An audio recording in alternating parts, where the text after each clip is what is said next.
ইটটা কিন্তু 24 ঘন্টা পুরাতে হয়। এই ভাইদের কত সুন্দর করে যে তারা ইটগুলা বানাচ্ছে, তৈরি করছে। এক একটা ইট সাধারণত 3 সেকেন্ড টাইম লাগতেছে একটা ইট বানাতে।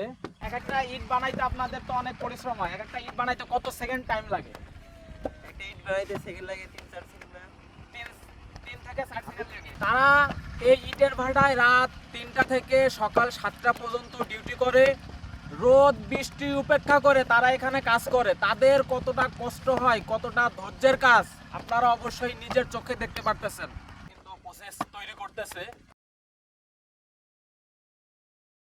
আমি এখন যেখানে দাঁড়িয়ে আছি এর নিচে কিন্তু ইট, ওই যে পাশে দেখতেছেন এটা কিন্তু ভাটায় আগুন জ্বলতেছে, আর নিচে ওনারা কিন্তু প্রসেসিং করতেছে। এখানে তারা আগুন কিভাবে ধরবে এই ধরনের প্রক্রিয়াকরণই কিন্তু এখানে করতেছে। এই যে